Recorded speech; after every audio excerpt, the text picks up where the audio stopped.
Olá, seja bem-vinda, bem-vindo ao Conecta 8, podcast do portal Linha 8.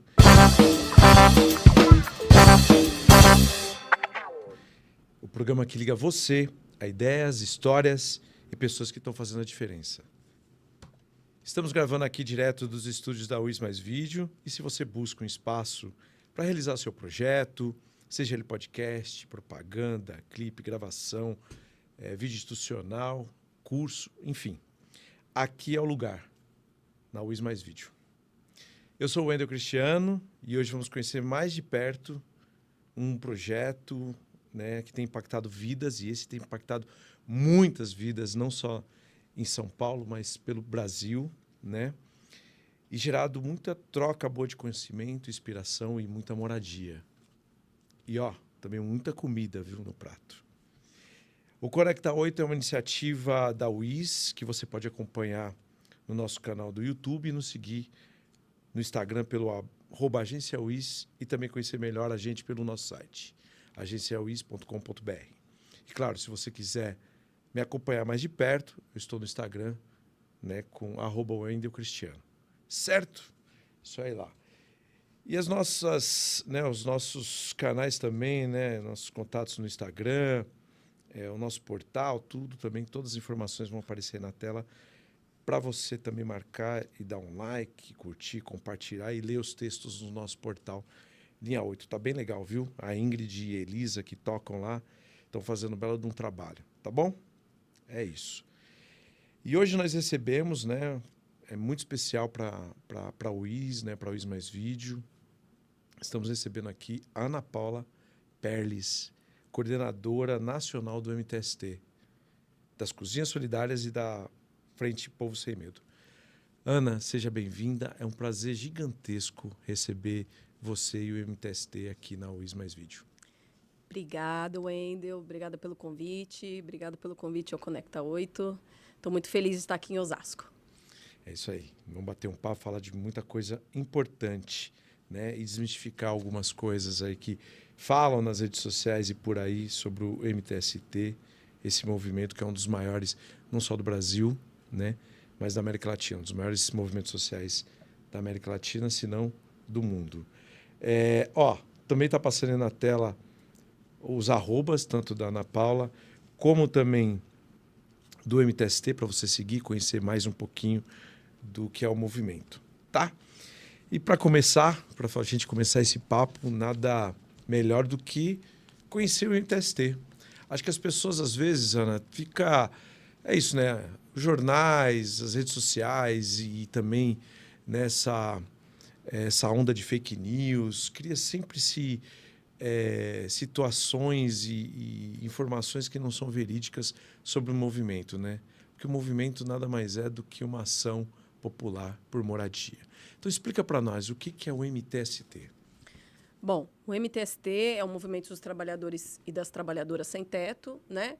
Surge em 1997 por conta de uma série de despejos e enchentes que aconteciam naquela época. Algumas famílias se reuniram no interior de São Paulo, em Campinas, que hoje formam o Parque Osiel, é a nossa primeira ocupação do MTST. E lá, então, era um terreno abandonado, tinha muitos anos, e as famílias que tinham sofrido enchente na época, né, elas resolveram ocupar esse terreno e estão até hoje lá, né? Hoje está urbanizado, organizado, e um bairro imenso de Campinas, né? Então, o MTST ele surge para questionar a ausência da moradia, né? O Brasil ele teve pouquíssimos projetos de moradia, né? Ainda não é uma política de Estado, né? Então, tiveram poucos programas habitacionais, né? E um deles agora é o Minha Casa Minha Vida, mas o que a gente teve foi o BNH, CDHU? o BNH, assim, de forma nacional, né? Sim. E o CDHU mais localizado em São Paulo. Mas nacional é o BNH e o Minha Casa Minha Vida. Então, não teve... E a partir daí, né, de 97, vocês surgem. E aí tem sempre aquele negócio, né, aqueles, mas são invasores, porque invadem terrenos, casa dos outros. Não é verdade. O que o MTST realmente faz? Bom, o MTST, ele questiona a função social da terra, né? Isso está em lei. A terra ela precisa ter algum projeto, precisa estar acontecendo alguma coisa ali. E a gente vê aí todas as cidades, os terrenos, a terra só ganhando valor, né, para que depois a especulação imobiliária ganhe em cima disso. Então, as famílias organizadas, elas ocupam essa terra para dar função social. E a função é moradia. Né? Não tem nada de terrorismo, não tem nada de banditismo, não tem nada disso que é essa desinformação que ocorre com os movimentos que lutam por terra. Né? Então, é isso. A gente ocupa a terra para dar função social e essa função social é moradia. E geralmente essas terras são que estão devendo muito imposto, estão sem utilizar, ou pertencem à União sem utilidade pública, né, sem função social. É esse tipo de localidade que vocês ocupam quando ali naquela região, ou naquele espaço, necessita-se construção de moradia popular, não é mesmo? A grande maioria das áreas são áreas privadas, com muita dívida, né, e que servem não só para especulação, mas também para uma série de atrocidades que acontecem nos bairros, nas comunidades, que ficam ali, aqueles terrenos abandonados, naquela escuridão, não tem vida, não tem gente, não tem movimentação, então ali acabam virando verdadeiros espaços da criminalidade, né? Então, quando a gente ocupa, dá vida, leva as famílias para lá, faz a cozinha, constrói os espaços de cultura, leva as crianças... As hortas. Então, assim, é um rompimento completo com o cotidiano, tanto dessas famílias que entram para uma nova sociabilidade, quanto para a própria dinâmica do bairro, né? Que tinha ali um espaço que podia estar ocorrendo assim, diversos tipos de crime e está ali ocupado por pessoas, gerando ali uma segurança. Né? Então, para a gente, acho que combater esse preconceito, né? Essa desinformação que acontece em relação ao movimento e à ocupação é muito importante. Eu agradeço a oportunidade de estar fazendo isso. Como é que faz, assim, como que o movimento se organiza no sentido de fazer desde o início até a entrega de um apartamento, de uma casa? Como que é esse processo?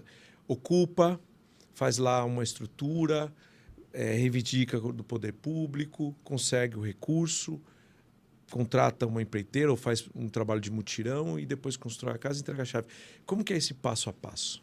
Bom, geralmente, muitas famílias indicam os terrenos, né? E, é claro, a gente pesquisa com a rede ali no entorno, porque entra ano e sai ano, essas terras estão sempre sem ninguém, abandonadas, e a gente entra com elas, organiza a ocupação. O nosso maior poder é o povo na rua, né? Então, na primeira semana, a gente já se organiza para reivindicar para a prefeitura, governo do estado, governo federal, esse início de negociação, né? Porque a nossa ideia não é a favelização, não é construir com as próprias mãos, né? Então, a gente busca os programas habitacionais que tem. Garantindo esse programa habitacional, a gente faz uma busca, né, por empreiteiras que topem fazer o projeto.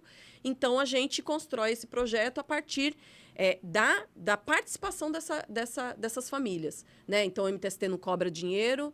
A única coisa que tem fundamentalmente dentro do movimento é a participação. Então, se a pessoa quer fazer uma luta pela casa dela, ela precisa participar. Ela não pode fazer a luta para 5 famílias, ela tem que fazer a luta para ela.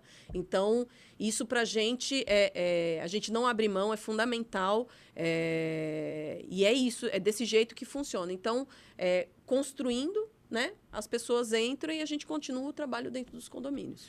E se alguém está assistindo nosso programa, né, fala assim, eu quero fazer parte, eu quero aderir ao movimento, eu quero lutar também por uma casa própria, ou lutar também para que outros tenham um lar numa casa própria, já que até a Constituição diz, né, que é um direito, né, de qualquer brasileiro ter uma casa, um lar, um lugar para morar. Como é que faz para aderir? Hoje a gente tem núcleos de moradia, né? Quando a pessoa não conhece esse núcleo, né?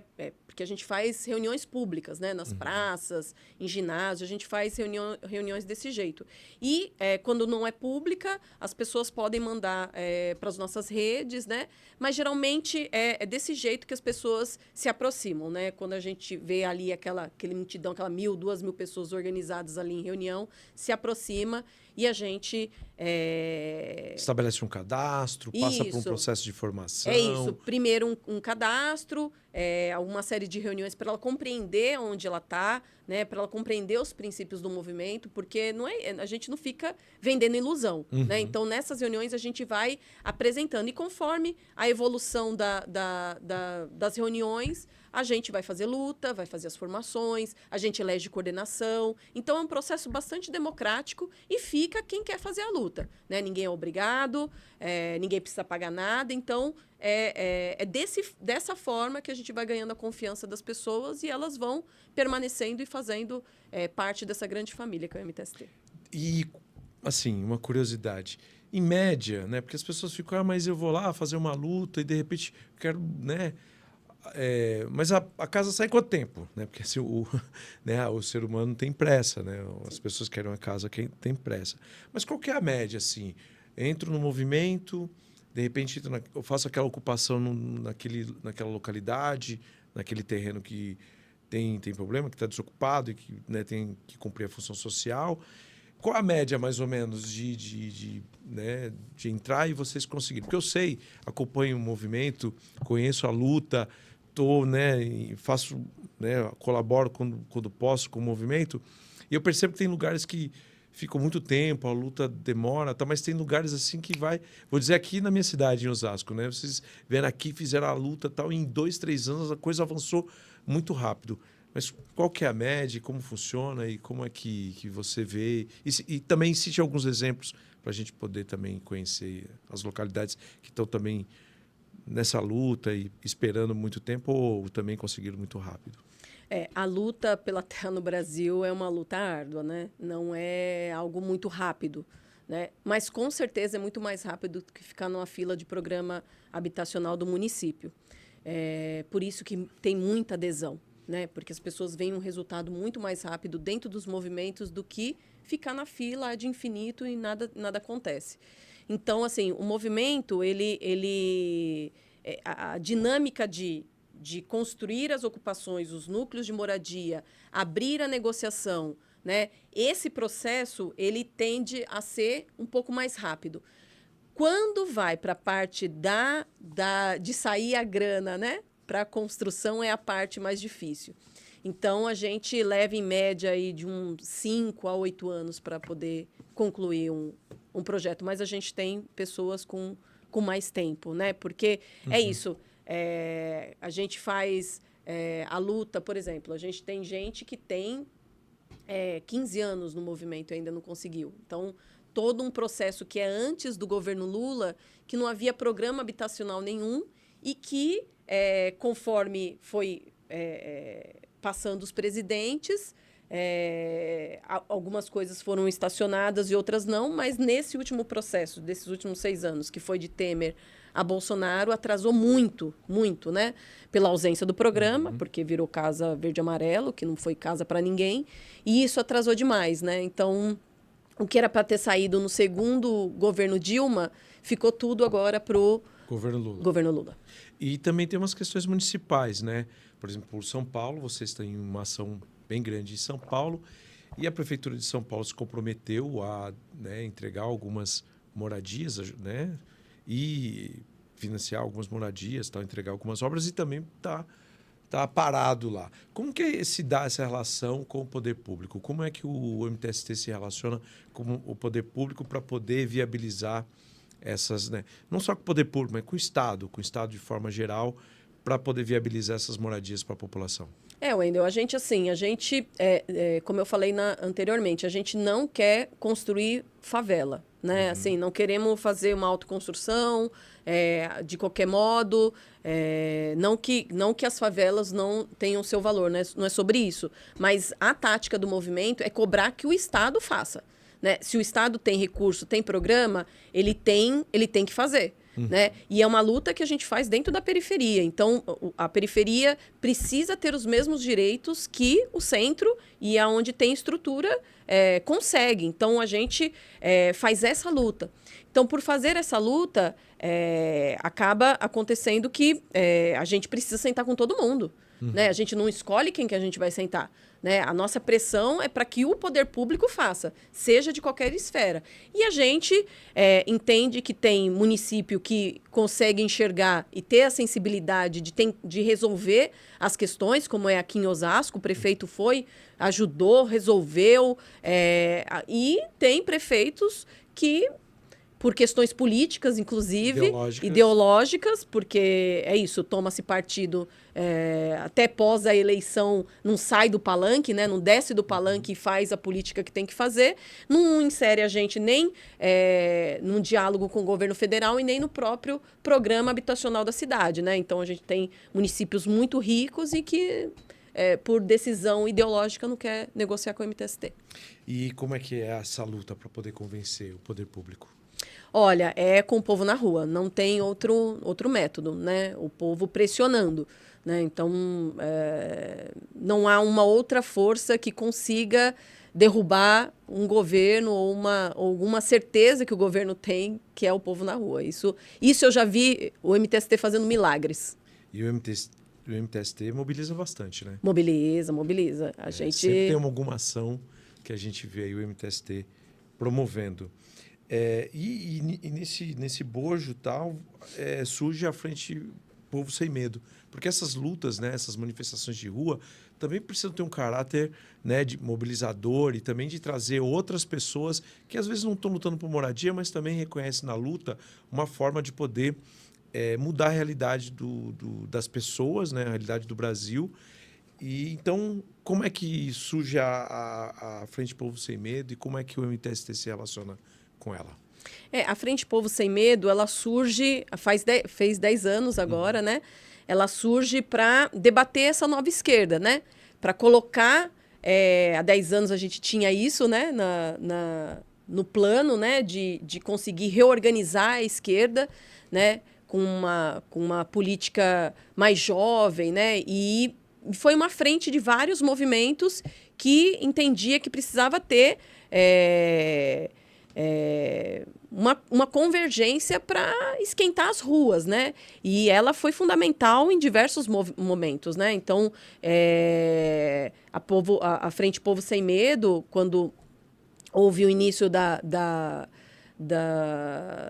tentativa do impeachment, né? A frente foi para as ruas, se posicionou, tomou essa dianteira, conseguiu puxar um outro debate dentro da sociedade, né? Mostrando que ali estava rolando, era um golpe, não tinha nada de comprovar, de concreto, né? Para derrubar uma presidenta democraticamente eleita.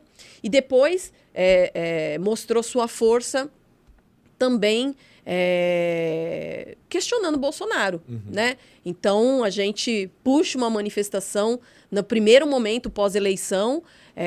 Bolsonaro fala que vai acabar com o MTST, com o MST, com os movimentos sociais, e a gente vê que agora quem está na cadeia é ele, né? Então, acho que é ruim falar esse tipo de coisa, né? Mas não atrai muita sorte. Mas a Povo Sem Medo, com certeza, tem um diferencial de conseguir juntar esses movimentos e esquentar as ruas no momento necessário. E agora, no dia 21, demonstrou mais uma vez essa capacidade. Né? Contra a PEC da blindagem, né? E forçando os deputados, inclusive, a votarem a redução do IR e tal. E conta um pouco sobre essa ação final, essa última ação que vocês fizeram, que mobilizou muito a sociedade, né? O Povo Sem Medo, o MTST, junto com outros movimentos sociais. Você está falando do dia 21? E do dia 21. O dia 21 foi uma... 21 de setembro. Isso, foi uma sincronia de vontades, né? A gente tem um congresso que é o mais corrupto dos últimos tempos, é o congresso que mais tem feito maldades, e esse nome, Congresso Inimigo do Povo, para a gente, assim, é perfeito, é o que demonstra o que está acontecendo. Então, eu acho que essa essa PEC, né, da bandidagem, ela esquentou demais vamos dizer que uma camada progressista que estava um pouco ainda de ressaca das eleições do Lula, né? Eu acho que esse tema dos privilégios, né, que os deputados têm colocado com muita frequência, né? Isso tem irritado a sociedade. Então, acho que... Recentemente, inclusive, protegeram o Eduardo Bolsonaro, que não vai trabalhar, né? Está nos Estados Unidos confabulando contra o Brasil e está recebendo, está com mandato e agora a Câmara votou pelo arquivamento da cassação dele, né? Pois é, então acho que tem sucessivas, né, iniciativas desses congressistas, esses péssimos congressistas que têm feito com que a sociedade pense, né? Se mobilize. Se mobilize. Demonstra ali que as ruas têm voltado a ter sentido e pautar mesmo o que o presidente da Câmara pode ir, para onde ele tem que recuar, né? Os movimentos de direitas têm ocupado muito as ruas nos últimos anos, né? Esse grupo mais próximo ao Bolsonaro conseguiu mobilizar muita gente ao longo aí dos últimos 4, 6 anos. Como é que o Povo Sem Medo, o MTST, observa esses movimentos e como mobilizar também quem pensa o contrário dessas pessoas? Olha, Wendel, a gente tem acumulado bastante sobre isso. Não é de um dia para a noite que eles fizeram isso, né? Tem pelo menos uns 15 anos que eles estão gestando esse ovo de serpente, né? E agora eles estão tendo os resultados, né? Eu acho que agora em descenso, né? Voltando à insignificância, né, deles, mas ainda assim com bastante caldo, né? A gente não pode desprezar aí uns 25%, quase 30% de apoio que Bolsonaro ainda tem da sociedade. Mas esses instrumentos que eles cooptaram da esquerda, né, que eles aprenderam a fazer com a esquerda, seja as ocupações, os acampamentos, né, a movimentação em rede, a conexão entre eles, das ruas, as manifestações, né, a organização que eles têm de comunicação, né, e de redes sociais. Isso tem feito com que eles tenham esse resultado, esse saldo, né? Então, não é à toa, né? Eles estão há muito tempo formulando e construindo isso. Eu acho que a esquerda não vai inventar roda, né? Mas precisa se conectar mais com esse formato jovem agora, que é a coisa das redes. Isso tem muito impacto. Nós do MTST, a gente não faz diferença entre rede e rua. Então, para a gente, as duas são muito importantes e a gente precisa atuar nas duas, né? Então, é um pouco o que no livro do Guilherme fala, né? É com o pé no barro, mas com o celular na mão. É isso, Guilherme Boulos, né? Que é, inclusive, uma das figuras públicas hoje, mas também um dos principais lideranças do movimento, que agora, né, a gente está aqui, acabou de assumir o Ministério da Secretaria-Geral, né, que tem relação com os movimentos sociais. E aí eu quero fazer uma pergunta para você. Com Boulos no Ministério, né, que dialoga com os movimentos sociais, com as entidades, associações e tal, a rua vai ficar mais quente ou a rua vai ficar mais fria? A rua vai ficar mais quente, com certeza. O Guilherme ele tem uma vasta experiência, né, e um feeling muito grande para entender qual é o momento de ir às ruas e também de recuar, né? Então, o dia 21, ele foi um dos que encabeçaram, né? Encabeçaram ali, os principais encabeçou e potencializou, né? Porque não é só falar que vai fazer, não, vai, articula, chama outros, conversa com todo mundo. Não tem não é uma limitação, né? Ele ser do MTST. Não, ele conversa com todo mundo, organiza todo mundo. Então, não acho que vai esfriar, não. Eu acho que, pelo contrário, conhecendo o Guilherme, vai esquentar bastante. E o que significa para o MTST esse símbolo hoje? Né? Primeiro, de ter o Boulos como essa representação política, né, que cresceu muito. Teve 1 milhão de votos como candidato a deputado por São Paulo, né? o deputado da esquerda bem mais votado, o segundo país, ficando atrás só do Nicolas. Esse simbolismo também por ter sido candidato a prefeito de São Paulo por 2 oportunidades, muito bem votado nos 2 momentos, indo para o segundo turno, tendo um número bem significativo de votos na capital, e agora ministro da Secretaria-Geral, né? Que símbolo, né? O que isso carrega para o movimento? Olha, para a gente é um orgulho imenso, né? Porque são 28 anos, Wendel, construindo toda essa trajetória, né? Então, não é também de um dia para o outro, né? Não é 28 dias.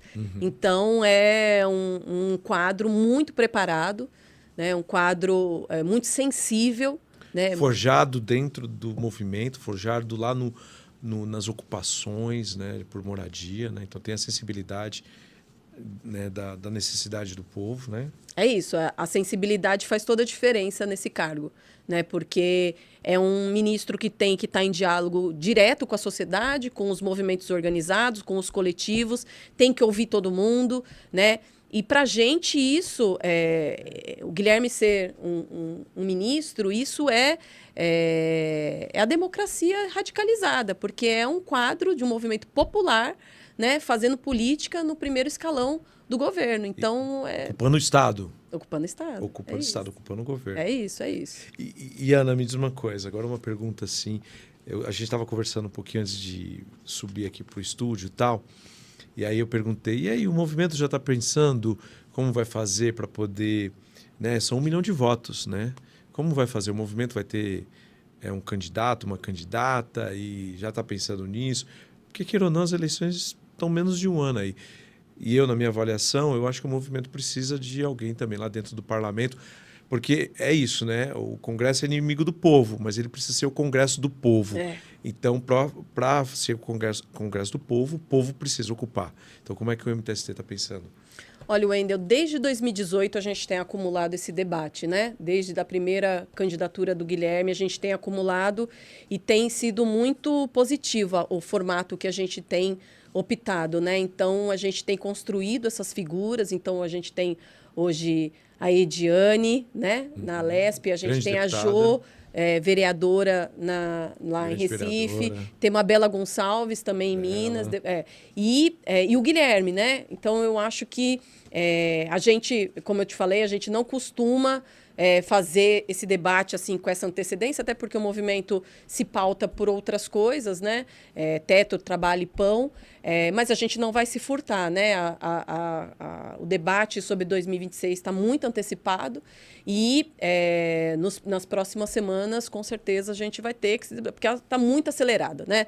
É uma conjuntura muito acelerada e é isso, vão exigir da gente algum posicionamento, né? E a gente vai discutir para ver se a gente vai ter um posicionamento agora. Eu estou vendo nos portais de notícia, todo dia passa ali no meu feed pelo Instagram e eu entro nos portais para ler as matérias, um monte de coisa, conjecturando, vai ser esse, vai ser aquele, querendo falar pelo movimento, né? Mas o movimento está com a cabeça, primeiramente, em conseguir conquistar moradia, pão e... Teto, trabalho e pão. Teto, trabalho e pão. É isso aí. Mas seguindo essa linha, quais os projetos assim o MTST tem hoje de prioridade, né? Eu sei que, além da moradia, o MTST também tem trabalhado com as cozinhas solidárias. Conta um pouco para nós o que são as cozinhas solidárias, o que elas oferecem e o tempo que elas existem já hoje e onde elas estão localizadas. Sim. As cozinhas solidárias, elas surgem num período bastante difícil, né, da pandemia, em 2020, e a gente pega essa ideia que vem da Argentina, né? Um companheiro do movimento fez um intercâmbio ainda em 2017, pós-impeachment da presidenta. E aí ele traz essa ideia, a gente implementa na região metropolitana do Rio de Janeiro, dá muito certo e a gente vai construindo esse projeto ainda em poucas mãos. E quando vem a pandemia, a gente tendo que ficar em casa, todo mundo dentro das ocupações, não podendo aglomerar, a gente começa a perceber ao entregar as cestas, né, porque a gente fez uma grande campanha de cesta básica, ao entregar as cestas, as pessoas começavam a falar que estavam sem casa ou estavam sem botijão, não tinha como fazer o preparo, né? Muitos coletivos passaram por isso, então a gente resolveu expandir essa cozinha, que era só lá em São Gonçalo, no Rio de Janeiro, expandir para todos os estados onde a gente estava. Então, a gente abriu uma em cada capital. Aqui em São Paulo, a gente abriu 4 de uma vez, né? Hoje, a gente está com 55 cozinhas, né? Em 2023, a gente consegue transformar em lei, né? O presidente sanciona. Inclusive, o Boulos, como deputado, também fez um projeto de lei como esse. E aí o governo federal assumiu e acabou... Sim, ele fez a medida provisória, que era a cozinha solidária mais o PAA, o Programa de Aquisição de Alimento. Então, passou por ampla votação, né?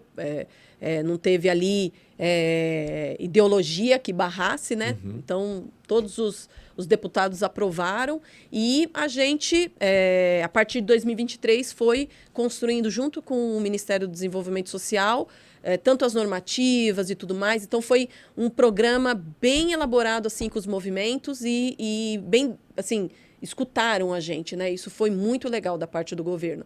E a gente foi construindo. Hoje, a política está funcionando, né? E estamos chegando na parte final do primeiro edital. E como funciona?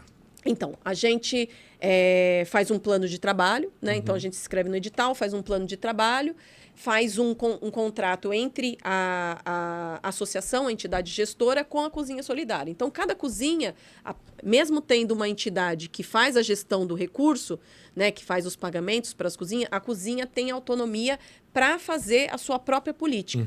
Né? Então, essa liberdade, tanto da entidade quanto da cozinha, é fundamental para que a gente possa construir coisas além da entrega do alimento. Então, a cozinha, na sua primeira fase, foi entregar alimento. Quando a gente encerra a pandemia, a gente vira essa página. Entregar alimento são refeições. Refeições, as marmitas. As marmitas. As pessoas vão lá, pegam uma marmita e se alimentam. São 100 refeições diárias. Tem cozinha que faz 200, tem cozinha que faz 300, mas a base é 100. Você tem uma ideia, assim, geral, de quantas marmitas ao longo desse tempo o MTST já... Quase 7 milhões. 7 milhões de marmitas. Quase 7 milhões. Contribuindo para a erradicação da fome no Brasil. Que, inclusive, recentemente, a ONU mostrou que o Brasil tem melhorado os seus índices de combate à fome. E graças também às cozinhas solidárias, né? Sim, saiu do mapa da fome e as cozinhas contribuíram para isso. Então, assim, hoje o programa de diminuição da fome no governo Lula, ele é bem completo, né? É claro que ainda precisa de ajustes, né? Porque não é fácil implementar essa política pós o governo desastroso do Bolsonaro, mas a gente tem caminhado, tem reformulado e está funcionando, está funcionando. Então, tem isso, as cozinhas recebem um recurso, né, vindo do governo federal, que é uma complementação, né, não é um financiamento da cozinha, é uma complementação. Então, cada cozinha precisa buscar uma forma de arrecadação, então ela complementa esse valor por marmita e a cozinha funciona conforme ela se inscreveu no programa no Ministério. E você estava comentando que as cozinhas, elas, né, têm autonomia ali para gerir, tá? Você falou que elas distribuem o alimento, mas que o programa hoje vai muito mais além do que só entregar marmita. Explica para nós como que funciona esses demais projetos. Sim. Esse primeiro momento que foi na pandemia, né? Então, a gente tinha a gente dava muita atenção a isso. Então, a questão de como a gente ia fazer essa política nossa, né? Que a gente estava inventando ali a muitas mãos. A gente fala que trocar o pneu com o carro andando, né? Como que a gente ia fazer com que esse projeto desse certo, né? E aí a gente conseguiu, nesse primeiro momento, atender a atenção à alimentação e à saúde, né? Quando a pandemia acaba, a gente abre as cozinhas, né? Abre para todo mundo, aí a gente começa os projetos, né? Fortalecendo a cidadania ali naquele território, né?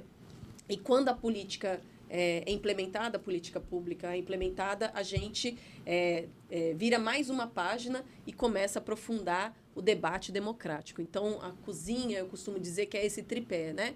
A entrega do alimento e a saúde, o fortalecimento da cidadania e o aprofundamento da democracia. É um projeto de capilarização territorial muito grande. Hoje, dentro do projeto, acho que estão 1.300 cozinhas, se eu não me engano, mas tem mais de 3.000 cozinhas funcionando dentro do programa e fora, e que servem além de alimentação cidadania, né? Então, é um projeto muito diferente, porque vem de baixo para cima e tem... É a inversão da pirâmide, né? A inversão da pirâmide. As pessoas começam a construir.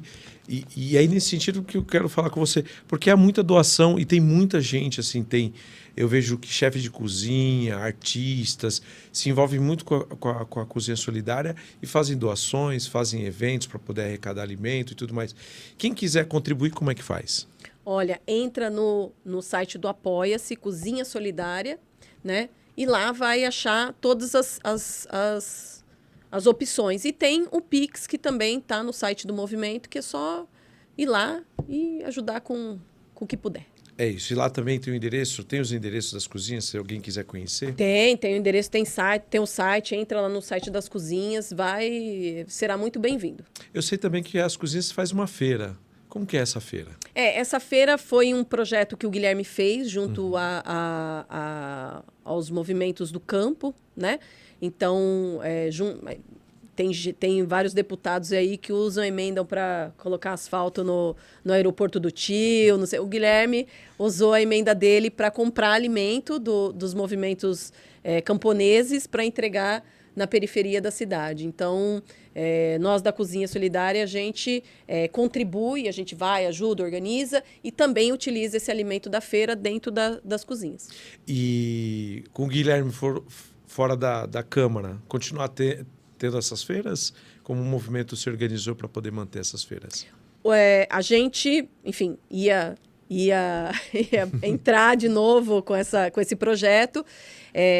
Agora, com o Guilherme ausente, vamos conversar com outros parlamentares. O deputado pastor Henrique Vieira vai fazer lá no Rio de Janeiro e com certeza aqui a gente vai fazer novas articulações para manter a feira, que é um sucesso. É um sucesso.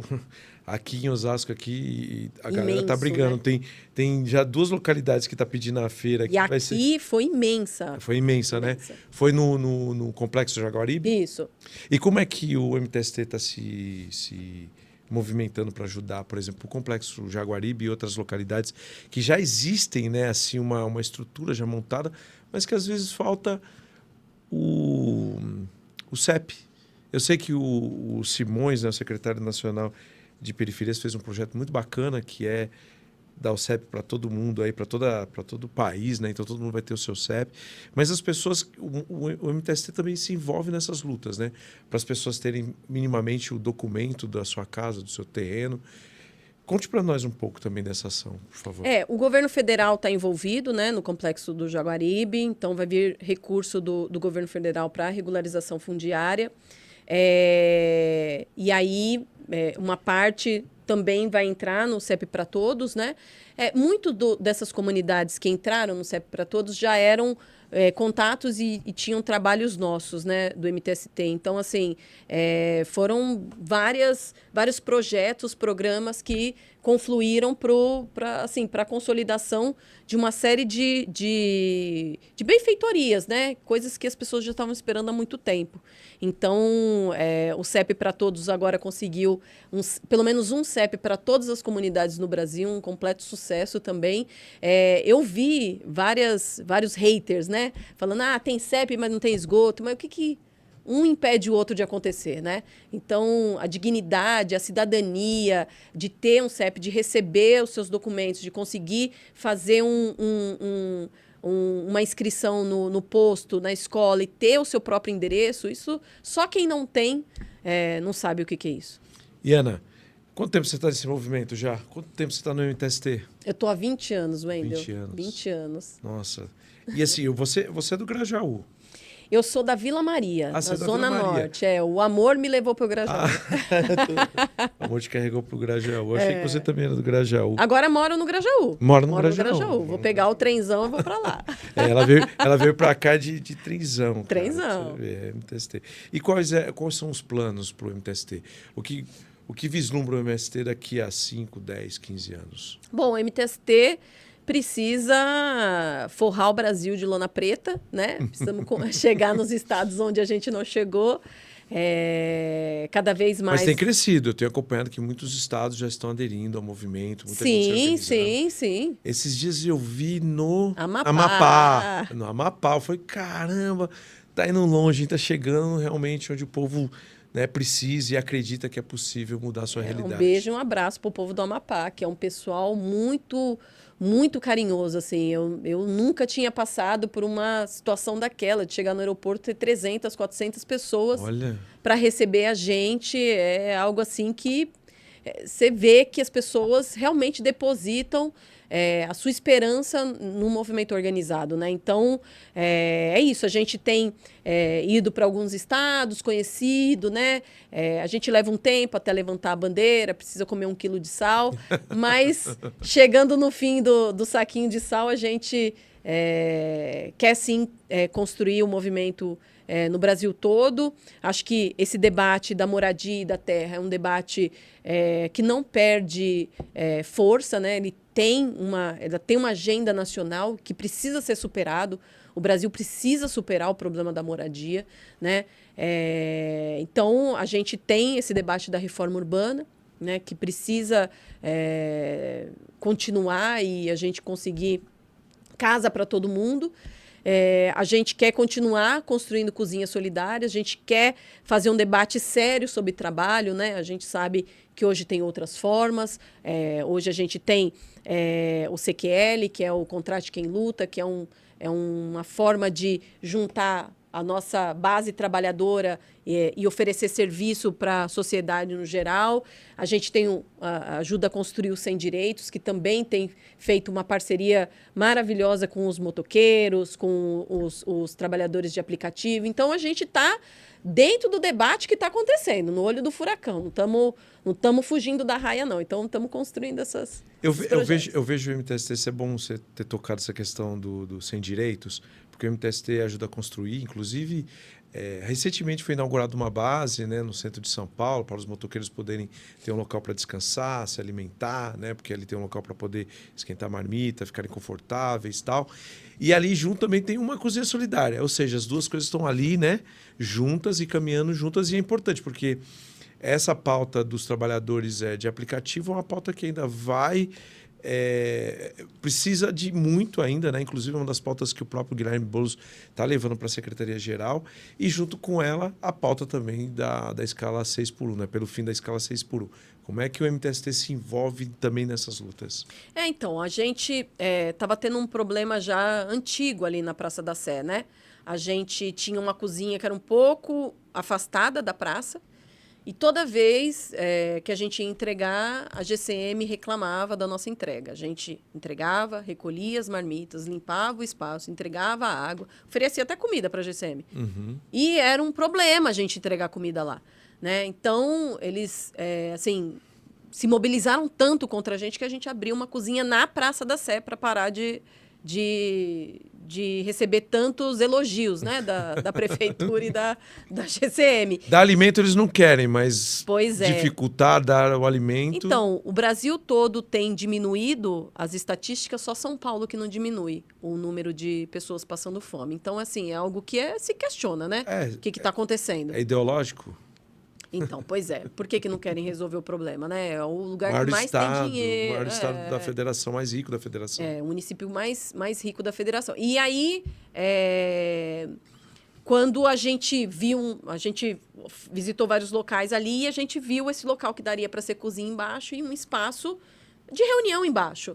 A gente fez uma conversa com o Sem Direitos, eles toparam imediatamente, já estavam com a ideia de ter um espaço para eles, e aí com apoiadores também, né, da sociedade civil e de organizações também, conseguiram construir aquele espaço que é, assim, sensacional.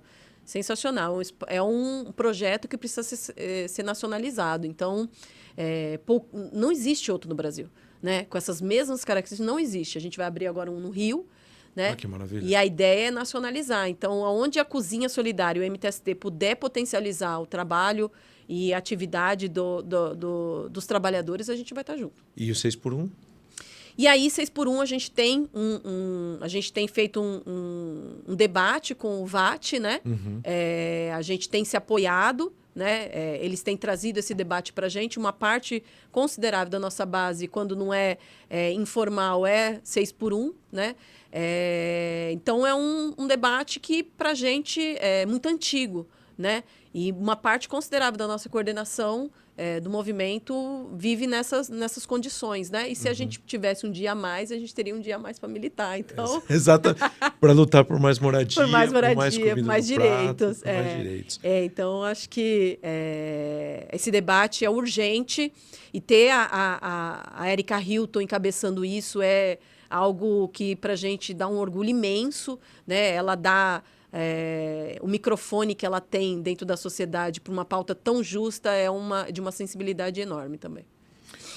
Olha, maravilha. Eu vou te confessar uma coisa, poucas pessoas sabem, né? Mas eu também sou fruto, né, dos movimentos sociais e da conquista da moradia, né? Minha mãe hoje tem uma casa que ela, né, conquistou através de trabalhar, de atuar, na verdade, né? Atuar num movimento social. E aí ela conseguiu, no governo da Dilma, um projeto habitacional que hoje ela reside, né? Na verdade, hoje a minha família mora lá, né? A minha tia também mora num projeto do CDHU também, que na época era um processo de mutirão e tal, e ela foi lá colocando tijolinho por tijolinho, e depois, mais tarde, o governo acabou concluindo a obra, então ela mora até lá, né? E a gente passou muito tempo indo lá, a gente ajudava, né? Eu e minha família iam lá ajudar a colocar os tijolinhos e tal. Então também minha família é oriunda, né? E a gente sabe da importância dos movimentos sociais e a importância de ter uma casa, um lar, né? Então é um movimento assim, o MTST é um movimento muito importante para o Brasil. Eu desejo vida longa para o MTST. Ana, foi muito bom esse bate-papo, foi rápido, né? A gente está aqui há 50 minutos, nem parece, né? Porque é isso, né? O MTST tem muito para mostrar. Você falou coisas aqui, né, que muitas pessoas não sabem que o MTST atua, trabalha e faz a diferença na vida das pessoas e está mudando a realidade de muita gente no Brasil. Então, muito obrigado por aceitar o nosso convite, poder esclarecer e dizer: não é invasão, é ocupação. E é ocupação de lugares que precisam ter o seu fator social, né? Tem que devolver para a sociedade, porque aquele terreno não tem nenhuma utilidade, então as pessoas precisam para poder ter uma moradia. Então, parabéns pelo trabalho do MTST. Obrigado, Wendel. Eu acho que se as pessoas tivessem o mínimo de interesse de ter o conhecimento e chegar lá na porta da ocupação, né? Oi, quero conhecer, quero saber como é que funciona, né? Chegar numa cozinha solidária, olha, quero saber como que funciona. A gente sofreu muito preconceito em alguns lugares com a cozinha também. E depois o entorno começou a comer na cozinha porque a gente chegou nelas e falou, olha, a gente não é um bicho. Um bicho. A gente um bicho-papão, quer ajudar, a gente quer consolidar essa relação de solidariedade, né? Então, se as pessoas tivessem essa curiosidade, né, de conhecer, de escutar, de entender como é que funciona, seria bem menor essa desinformação, né? Uhum. Então, a gente faz esse convite a todos, né? A todas, vá até procure conhecer as ocupações. Por que está fazendo luta por moradia? Por que está fazendo luta por alimentação? Eu acho que essa coisa de sair só da tela, né? Ir para a vida real, ir para a periferia, porque tem uma parte considerável da sociedade que não sai daquele bairro ali de classe média, daquele pedacinho, né? Vive numa bolha. Vá conhecer a cidade, vá conhecer. A gente consegue entrar, consegue sair nos bairros de São Paulo. Então, vá conhecer a cidade. Tem muito samba bom na periferia, tem muito samba bom nas ocupações, né? Tem muita cultura nas ocupações. Então, se as pessoas dessem esse mínimo de trabalho de conhecer a sua própria cidade, seu próprio povo, com certeza o preconceito seria menor e a gente teria muito mais pessoas apoiando e a gente teria um problema muito menor, que é o problema do déficit habitacional. Aí, ó, fica a dica, hein? Vá conhecer, né? Tudo bem, se você não conseguir ir lá, se está longe da sua casa ou você está em outra cidade que não tenha nenhum tipo de ação como essa, você pode entrar nas redes sociais, estão aqui, ó, tanto do movimento como da Ana Paula Perles, para que você possa conhecer tanto a Povo Sem Medo, né? A Frente de Povo Sem Medo, o MTST, as Cozinhas Solidárias e também contribuir, porque também você pode apoiar uma cozinha solidária e ajudar o movimento e ajudar as pessoas e ajudar a melhorar não só a sua localidade, mas melhorar o país. Ana, muitíssimo obrigado. Eu já disse aqui para o Guilherme Boulos, que já esteve aqui na UIS, que aqui é um espaço do MTST, do Povo Sem Medo, de todo mundo que quer contribuir para um Brasil melhor. Tá? Então, seja sempre bem-vinda, está convidada aqui para voltar outras vezes, para a gente poder bater um papo bem legal. Obrigado, Wendel. Eu vou voltar e MTST, a luta é para valer. É isso aí. Ó, né, você viu que mais um programa legal que a gente acabou de fazer. Tem outros lá que você pode assistir. E agradeço novamente por você ter ficado aqui com a gente, nos ouvido, nos visto pelo nosso canal de YouTube. E ó, pode mandar sua mensagem. A gente está recebendo muitas mensagens legais. E nos próximos programas, inclusive as melhores, eu vou dar uma lidinha aqui, né, para poder aqueles que assistem o nosso programa, contribuem aqui compartilhando e, claro, deixando a sua mensagem, também possam aparecer aqui com a gente, tá bom? Então, ó, até a próxima e obrigado mais uma vez de ter ficado aqui com a gente no Conecta 8. Um abraço.